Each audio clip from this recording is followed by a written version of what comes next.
دی ہے کہ آپ اگر سنجانی بیٹھنا چاہتے ہیں تو بیٹھیں، سنجانی بیٹھ جائیں اور اس دوران نیگوسیشن کر لیں، 1-2 دن دیکھ لیں، اس کے بعد پھر فیصلہ کریں گے کہ ہمیں آگے جانا ہے یا کیا۔ اب یہاں تک تو یہ سچویشن تھی۔ میرا سب سے بڑا جو مجھے دکھ ہے اور افسوس ہے وہ یہ ہے کہ خان صاحب نے ایک تو اسپیسیفکلی ڈی چوک کا نہیں کہا تھا، اسلام آباد کا کہا تھا، اور اس بات کے بہت سے گواہ ادھر عدالت کے موجود ہیں، کیونکہ اس کے بعد تو گور صاحب کی ملاقات ہی خان سے پھر نہیں ہو سکی، ان کی تو ملاقات ہی پھر 25 تاریخ کو ہوئی ہے۔ تو خان صاحب کی طرف سے، فاؤنڈنگ چیئرمین کی طرف سے، چیئرمین تحریک انصاف کو جو ڈائریکشن تھی وہ یہی تھی کہ آپ اسلام آباد پہنچیں، کوئی اسپیسیفک جگہ نہیں ہے کہ ڈی چوک ہے یا کشمیر ہائی وے ہے یا پشاور موڑ ہے، نو، بس اسلام آباد۔ تو جب خان صاحب نے پھر 25 تاریخ کو خود کہہ دیا کہ آپ سنجانی بیٹھ جائیں اور آپ وہاں پہ اگر نیگوسیشن ہوتی ہے تو کریں، وہاں گور صاحب نے یہ بھی بتایا کہ خان صاحب کو علم نہیں تھا۔ جب ان کو بی بی کا بتایا گیا کہ بی بی بھی تشریف لائی ہیں تو انہوں نے کہا کہ اچھا وہ بھی آئیں، تو ان کے علم میں نہیں تھا یہ، کیونکہ خان صاحب کو ساری انفارمیشن تو ظاہر اندر نہیں پہنچتی،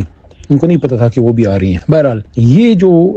خان صاحب کی ڈائریکشن تھی کہ سنجانی بیٹھ جائیں، اس کو میرے خیال میں 25 تاریخ کو ہی چیئرمین گور صاحب کو، سیکرٹری جنرل صاحب کو اسی وقت اعلان کر دینا چاہیے تھا۔ اس میں جو ایک ڈیلے ہوئی ہے نا، وہ کنونس کرنے کے لیے، کیونکہ وہ جب انہوں نے کہا کہ ہم نے بتایا تو بی بی صاحبہ شاید نہیں مانی، یا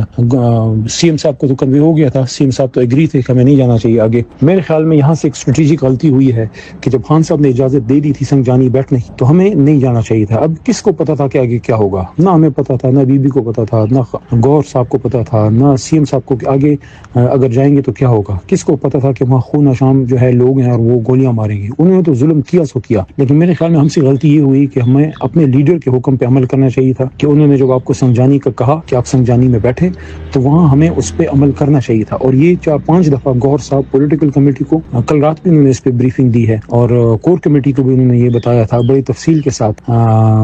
سی ایم ہاؤس میں بھی جو ایک پولیٹیکل کمیٹی کی میٹنگ ہوئی تھی، اس میں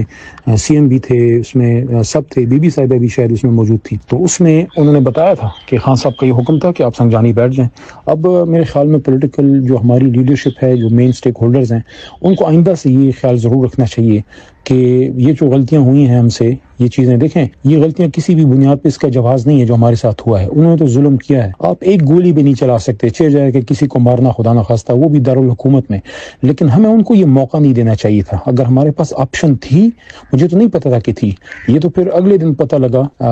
26 تاریخ کو جب یہ پولیٹیکل کمیٹی کو محترم گور صاحب نے بریفنگ دی۔ تو آئندہ سے ہمیں یہ احتیاط کرنی چاہیے کہ گور صاحب یا جو بھی ہمارے عہدیدار ہیں، راجہ صاحب ہیں، ہم ان کو سپورٹ کرتے ہیں، خان صاحب